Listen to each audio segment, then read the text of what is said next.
Bismillahirrahmanirrahim. Assalamualaikum warahmatullahi wabarakatuh. Perkenalkan, nama saya Abdurrahman Hafid. Saya dari Fakultas Humaniora, Program Studi Bahasa dan Sastra Arab UIN Maulana Malik Ibrahim Malang. Pada kesempatan kali ini, saya akan menjelaskan tentang ilmu filsafat, bagian ontologi, dan ruang lingkup kajiannya. Pertama, definisi ontologi. Menurut bahasa, ontologi berasal dari bahasa Yunani, yaitu on atau ontos. Untuk bahasa Inggrisnya being atau ada, dan logos atau logik atau ilmu. Jadi, ontologi bisa diartikan sebagai the theory of being, teori tentang keberadaan sebagai keberadaan, atau ilmu tentang yang ada. Sedangkan menurut istilah, ontologi adalah ilmu yang membahas tentang hakikat yang ada, yang merupakan ultimate reality yang berbentuk jasmani atau konkret maupun rohani atau abstrak. Selanjutnya, ontologi merupakan cabang teori hakikat yang membicarakan hakikat sesuatu yang ada. Istilah ontologi berasal dari bahasa Yunani, yaitu ta onta, yang berarti yang berada, dan logos berarti ilmu pengetahuan atau ajaran. Dengan demikian, ontologi berarti ilmu pengetahuan atau ajaran tentang yang berada. Ontologi pertama kali diperkenalkan oleh Rudolf Goclenius pada tahun 1636.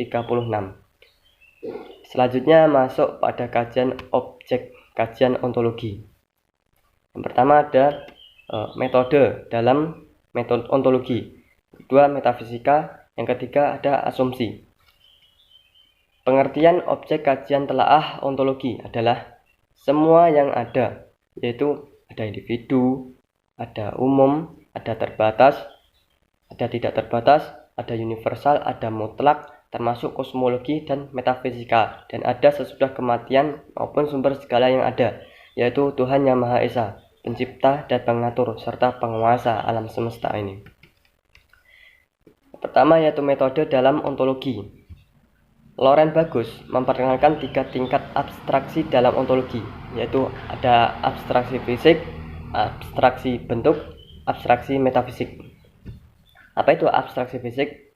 Abstraksi fisik merupakan keseluruhan sifat khas suatu objek. Sedangkan abstraksi metafisik adalah abstraksi yang dijangkau oleh ontologi. Selanjutnya abstraksi bentuk.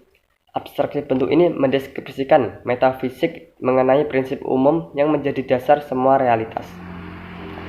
Metode pembuktian dalam ontologi ini oleh Loren Bagus itu dibedakan menjadi 2, yaitu pembuktian a priori dan pembuktian a posteriori.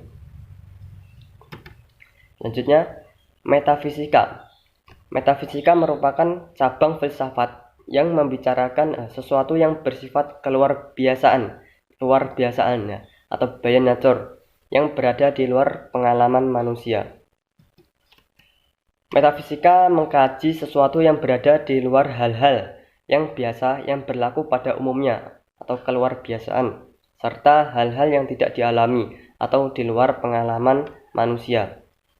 Singkatnya, metafisika adalah cabang ilmu filsafat yang membicarakan hal-hal yang berada di belakang gejala-gejala yang nyata.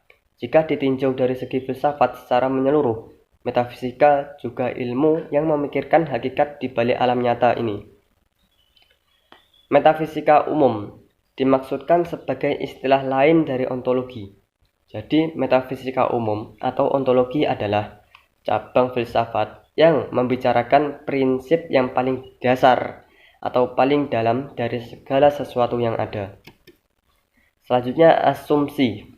Asumsi merupakan pendapat yang telah didukung oleh beberapa teori dan fakta yang dapat dibuktikan secara rasional, yang berkenaan dengan konsep-konsep dan pengandian-pengandian. Masuk pada aliran-aliran dalam metafisika ontologi. Pada aliran-aliran ontologi ini terdapat 5 jenis aliran. Yang pertama ada aliran monoisme, aliran dualisme, aliran pluralisme, aliran nihilisme, dan aliran agnostitisme. Masuk pada aliran yang pertama yaitu aliran monoisme. Paham ini atau aliran ini menganggap bahwa hakikat yang berasal dari seluruh kenyataan itu hanyalah satu, tidak mungkin dua, baik yang asal berupa materi maupun yang berasal dari berupa rohani. Aliran ini terbagi menjadi dua, yaitu aliran materialisme dan aliran idealisme. Yang pertama, aliran materialisme atau naturalisme. Aliran ini menganggap bahwa sumber yang asal itu materi, bukan rohani. Menurutnya, zat mati merupakan kenyataan dan satu-satunya cara tertentu. Yang kedua, aliran idealisme atau supranaturalisme. Aliran ini beranggapan bahwa hakikat kenyataan yang beraneka ragam ini berasal dari ruh, yaitu sesuatu yang tidak terbentuk dan menempati ruang. Yang kedua yaitu aliran dualisme. Aliran dualisme adalah aliran yang mencoba memadukan dua paham yang saling bertentangan, yaitu aliran materialisme dan idealisme. Menurut aliran dualisme, materi atau ruh sama-sama merupakan hakikat. Materi muncul bukan karena adanya ruh. Begitu juga sebaliknya, ruh muncul bukan adanya karena materi. Akan tetapi, dalam perkembangan selanjutnya, aliran ini masih memiliki masalah dalam menghubungkan dan menyelaraskan kedua aliran tersebut. Selanjutnya, aliran pluralisme. Paham ini atau aliran pluralisme berpandangan bahwa segenap macam bentuk merupakan kenyataan. Pluralisme bertolak dari keseluruhan dan mengakui bahwa segenap macam bentuk itu nyata adanya. Pluralisme sebagai paham yang menyatakan bahwa kenyataan alam ini tersusun dari banyak unsur. Selanjutnya, aliran nihilisme. Aliran ini menyatakan bahwa dunia terbuka untuk kebebasan dan berkreativitas manusia. Dunia untuk kebebasan dan kreativitas manusia. Aliran ini tidak mengakui validitas alternatif positif. Dalam pandangan nihilisme, Tuhan sudah mati. Manusia bebas berkehendak dan beraktivitas. Selanjutnya, aliran agnostitisme. Aliran agnostitisme ini menganggap bahwa manusia tidak mungkin mengetahui hakikat sesuatu di balik kenyataannya.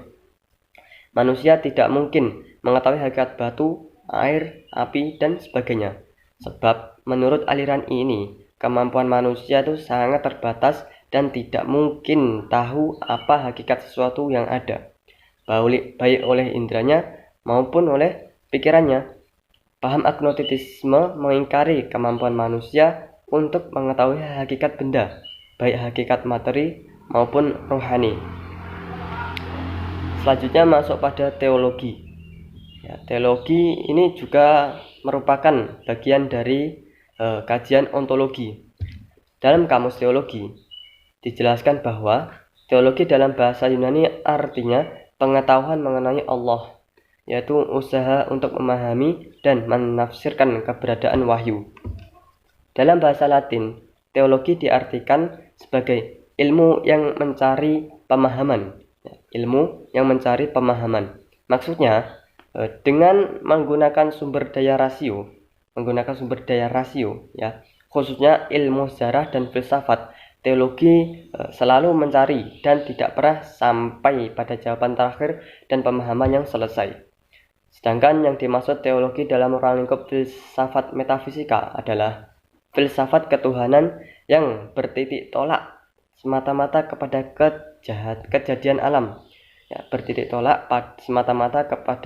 kejadian alam. Pembahasan filsafat ini mengkaji keteraturan hubungan antara benda-benda alam, sehingga orang meyakini adanya pencipta alam atau pengatur alam tersebut. Teologi dalam kajian filsafat metafisika memiliki arti penting dalam pemikiran kefilsafatan. Pemikiran tersebut muncul sejak dari para filosof Yunani, kemudian dilanjutkan oleh kaum Sofi dan masa Sokrates. Juga filsafat pada abad pertengahan, terutama dengan hadirnya filosof Kristen hingga perkembangan filsafat dewasa ini. Mungkin itu saja yang dapat saya sampaikan. Kurang lebihnya mohon maaf. Wabillahi taufiq wal hidayah. Wassalamualaikum warahmatullahi wabarakatuh.